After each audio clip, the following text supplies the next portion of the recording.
a fight. Come here. No. Hey, what rhymes with horn? Horn. Yeah, the horn is born. Oh, knock off the poetry, you guys. I'm tired. Let's find some dames. Not even my car. Well, whose car is it anyway? It's my car. Get out of it before I call the police. Hey, he's a tough guy. How would you like to get through work, walk out, and find someone sprawled all over your car, sitting in it and making a mess out of it? All you have to do is ask nice, man. You don't have to come up yelling you're gonna call the cops. Oh, let it go. Let's go down to the Black Rose and forget this weeping willow. You ought to lock your car, man, so nobody can sit in it. That's right, mister. You'd be surprised how many guys have lost their cars that way. You guys are so tough. You cheap, drunken bums. Oh, yeah? What are you doing? Cheap drunken bums, huh? Oh, cheap busting drugs, huh? Help! Stop it! Stop it!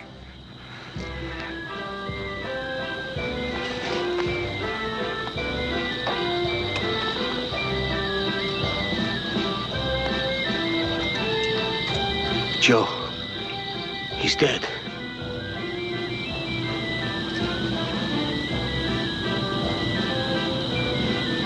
Come here, Potter. Turn out the headlights, Joe. Listen, Potter. The man is dead. What are we gonna do? It was an accident, wasn't it? He started the fight. Shut up, Turk. The man is dead. What are we gonna do, huh, Potter?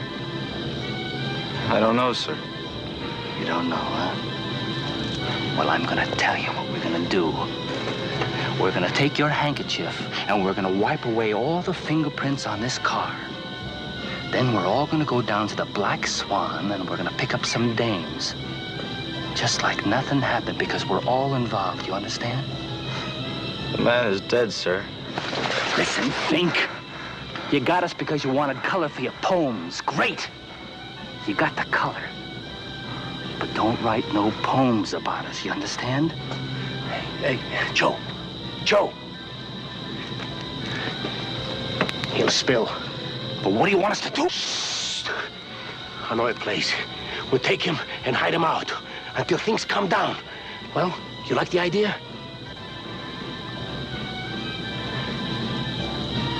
Come on, give me a handkerchief.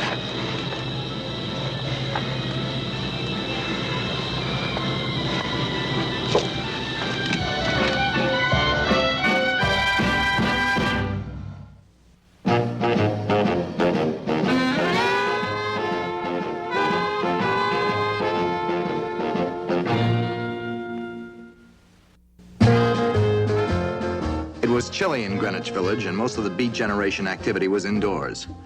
However, the few who were not allergic to fresh air were on the streets. Behind the beards and the no makeup and in front of the ponytails were mostly pretty nice kids. Right now, they believe in abstract art and poetry. Zen Buddhism, faith or folly. Dylan Thomas, success or failure. Is the Beat Generation really beat or merely deadbeat? Later on, they'll believe in shaving, money, women, children, and maybe station wagons. As for myself, I was headed for Scott Fenwick's studio. He had sent for me.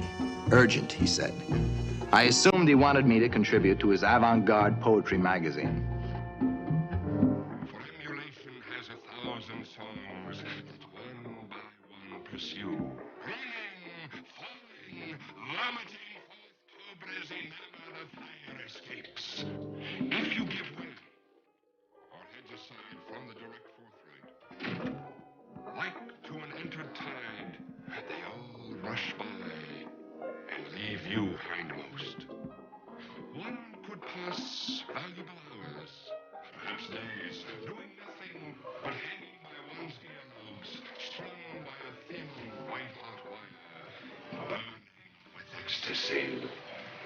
Up through eternity and further, I myself have often succumbed, knowing not of brown and white saddle shoes, or dim, high stone portals, knowing only of Guanajuato and the jelly-covered invaders gazing idly at the Chartreuse swan, shrieking with vicious... That dreary line wrecks the entire poem.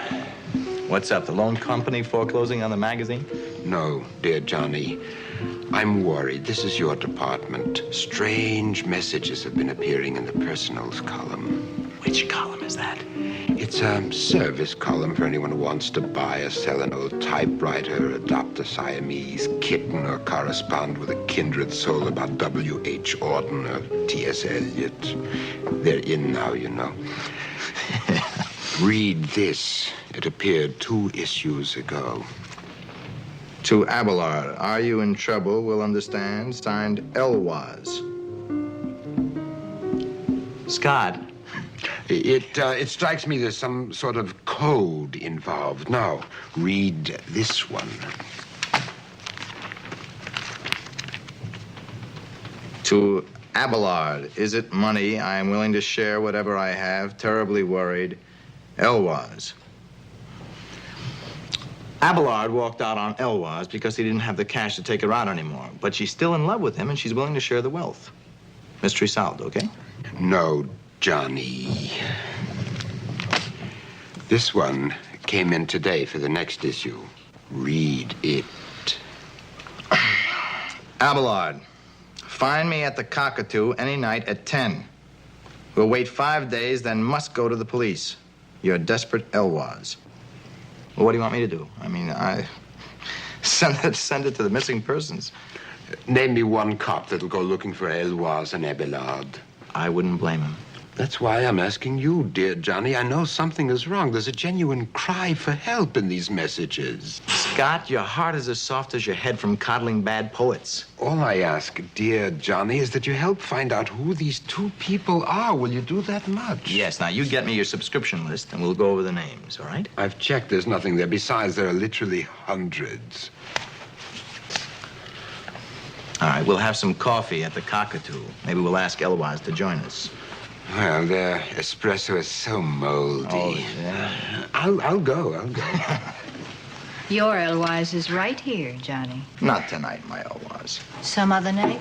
I'm free 7 days in a row starting tomorrow. Then we'll make it tomorrow, okay? Thanks, dear Johnny. If this is a wild Elwaz chase, I'll never give another dollar to that magazine of yours. But you're already down for a free subscription. Night.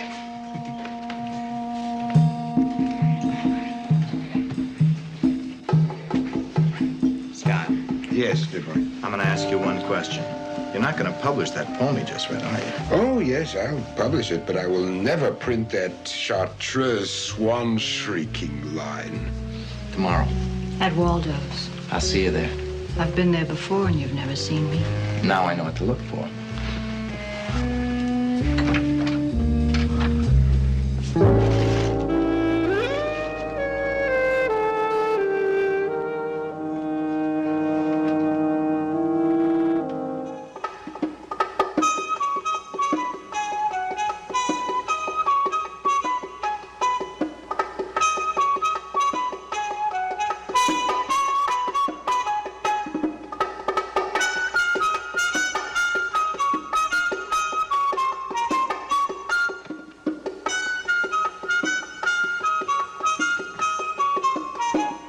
You never know when you're headed for trouble. We only wanted to find a girl who called herself Elwaz and have a cup of espresso. A bumper crop this night. Would-be actors, would-be writers, and genuine tourists.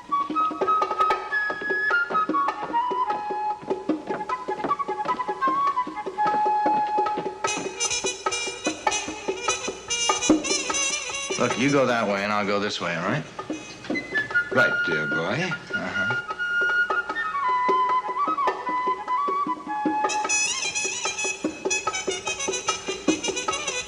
Play it cool, man.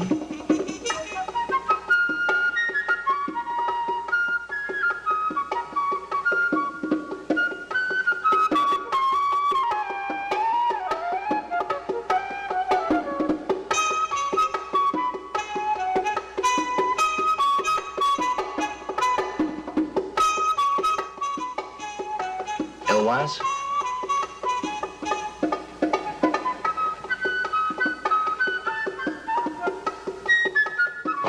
Are you Elwaz?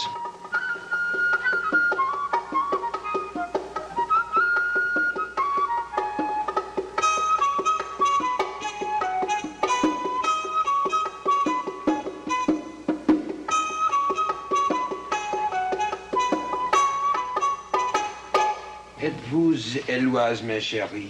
Scott. Scott. Could she be the one? Cherchez la femme, dear Johnny.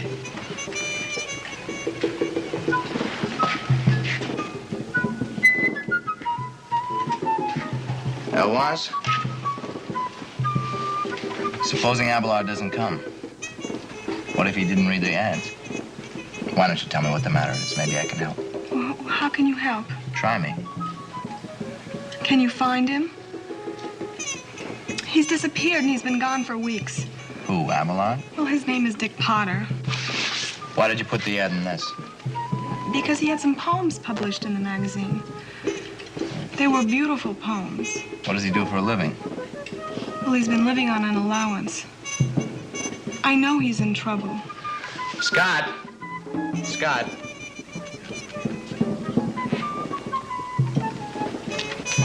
Here's your Elwaz. Abelard's a poet. He works for you.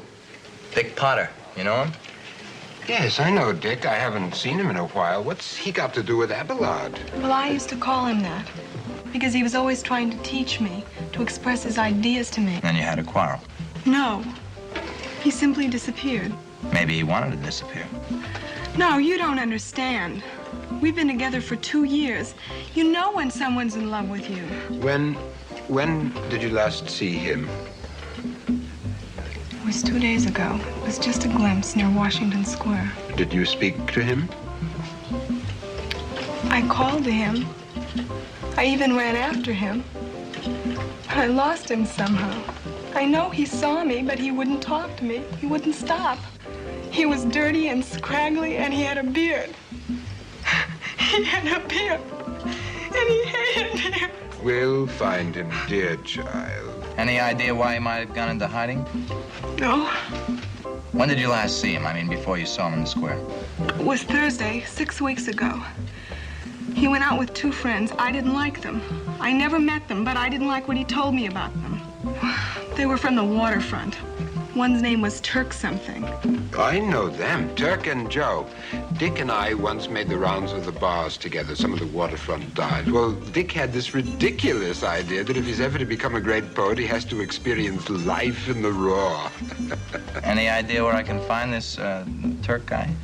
Well, we met them in a pool room on West Houston Street. I think they said they worked for the Morrison line as stevedores or some foolish thing. Will you find him? If he's around, we'll find him. I phoned the Morrison line and found out there were 2 longshoremen called Turk and Joe who worked the morning shift at the 3rd Street Pier. I hoped they'd be helpful. The average longshoreman is a pretty good guy.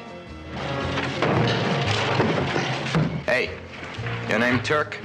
That's right. Is yours? No. My name is Staccato, John Staccato. I'm looking for a friend of mine, a guy named Dick Potter. You know him? Yeah. The poet. You know, he used to teach us how to be educated. You seen him around lately? No, not lately. See, we used to have some beers together. You know, I like drinking with the poet. But he suddenly stopped coming around. So now, there's nobody left to drink with except a niggering guy like my buddy Joe here. Why are you looking for him? He's missing. His girlfriend's worried about him. You make a living looking for lost boyfriends? The kid's probably, found himself another dame. For a poet, he sure had a roving eye. And I'd be the same way, except my wife will knock me for a loop. His girlfriend said that you two are the last to see him. Now, look, Max, we work here for a living, see, and we don't have time to do disappearing acts. I just told you we haven't seen him. Look, you tell that girl that there are a lot of bearded poets in Greenwich Village. The alleys are full of them. They all look the same. Come on, Turk, they pay us to hustle with the crates. Yeah, well, I hope you find the kid. And do me a favor. If you see him, tell him he owes me $10, huh? Yeah, I'll tell him. Okay. Come around and see us again, huh, Johnny? Yeah, if I need help, I will.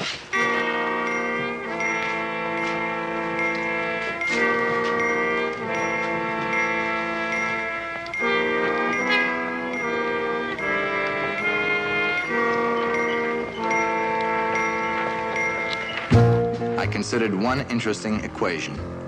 Not seeing a bearded poet recently equaled one hairy lie. 6 weeks ago, according to Elwaz, Potter's chin was clean. With Turk and Joe lying, I had to go somewhere else for my information. I went to see Sergeant Sullivan. Hey, the wife and I were talking about you last night. When are you coming over and give the kid a lesson? He hates his piano teacher. Listen, I'll make a first-rate jazz musician out of that kid yet. How's business? Too good for this hour. What can I do for you, Johnny? You can let me take a look at the reports at the beginning of last month, so. Oh, that would be breaking every rule of the manual, Johnny. Only the mayor can okay you looking through this. Look, Johnny, will you do me a favor? Will you look after the office? I have to go down to the fingerprint department and see about a kidnapped dog. My friend Sully. A great guy. No respect for red tape.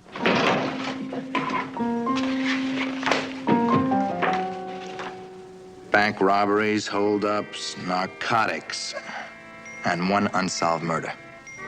Man killed in savage beating in Coney Island parking lot. The hoodlums got away. No witnesses. Happened on a Thursday night 6 weeks ago. Time-wise, it fit. I figured the quickest way to check this out would be to go to see Turk and Joe. It was after working hours, so I went to the Houston Street pool hall.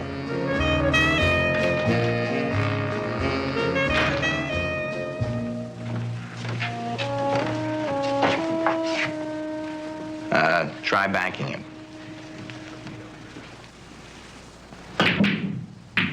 Uh-oh, should have banked it. I didn't ask for advice. Don't mind Joe.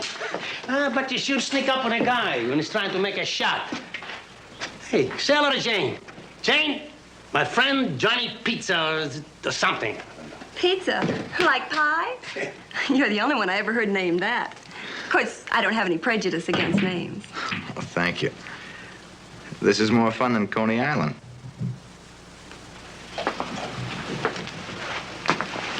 What about Coney Island? Just an expression. Mean anything to you? It does to me. I like Coney Island, but they won't ever take me. Maybe they don't like the place anymore. I have a friend, Dick Potter, used to go there a lot. You know him? The poet. Why don't you go get a drink? I like you better in your usual condition. Nerve. Who drinks? Me? Yeah, you. Get a drink. Look, why don't we all have a drink? Settle down and have a nice, long talk, huh? Look, we just want a nice, quiet game. That's all I know. Look, fella. His name's Joe, not fella. All right. Joe. Well, what do you want? I'm looking for Potter. I think he knows something about a murder in Coney Island 6 weeks ago. Well, why don't you find him, wise guy? We want to play a little pool. Mister, I don't want to see your face here around here Come tomorrow. on, Turk. Why waste your time arguing with a cop, huh? I'm not a cop. I'm a friend of Potter's. He's got a lot of friends. Wise guy, would you like to Let him alone, will you? Go down with your place. Come on, let's play a little pool now, will you? Come on, calm down. All right, I'll see you around, fellas. This is for you, honey. This is for you to keep your mouth shut.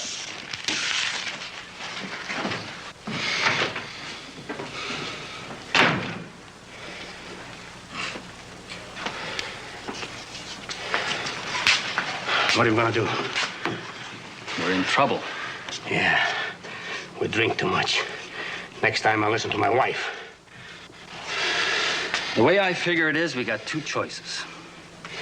One is to see who Potter's friend is, and to see if he's told anybody. Then we drop him. Or the other is, we take no chances and kill the poet right off. We gotta keep this up, huh? You got a plan? I'll listen. No, no plan. All right, let's go.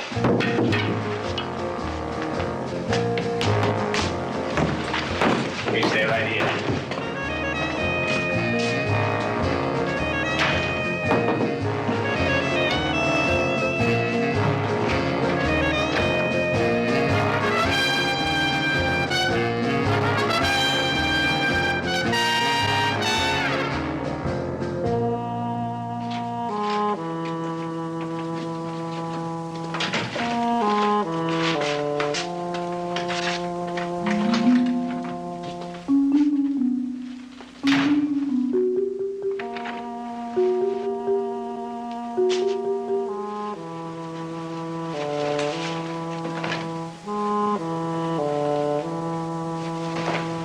What's the matter?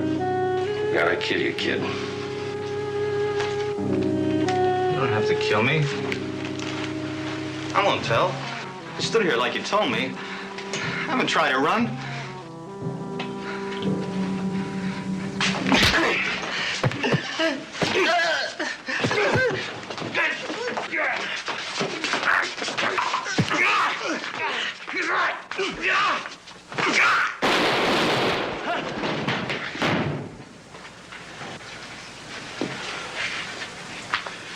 Take one more step toward me and I'll blow your head off.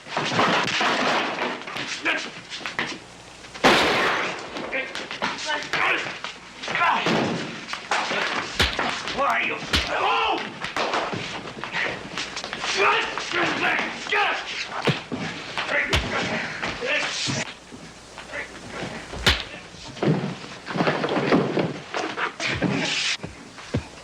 Stop it!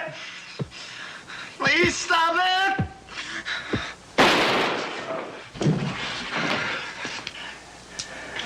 Let go!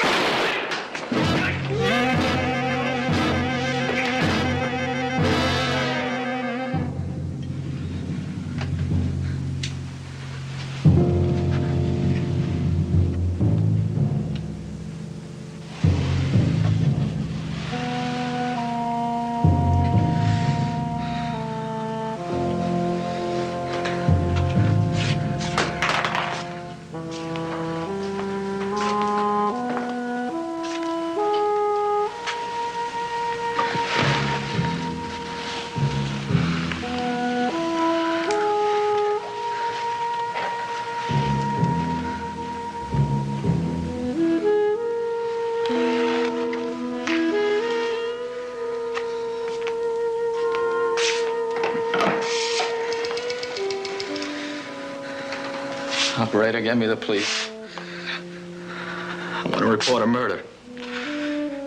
Apartment 1B, 940 West 12. I'll wait for you.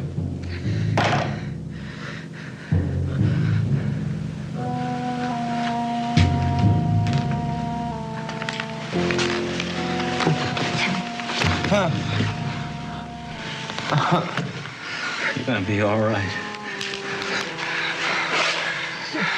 You're gonna be all right. Sometimes you can hear and you can see, but you can't hear and you can't see. And it's a good thing the poet became a man just about the time I stopped seeing and feeling. This search for Abelard ended differently than I had figured. And after a couple of days in the hospital, I decided to stay uptown where I felt safer. Well, at least for a few days.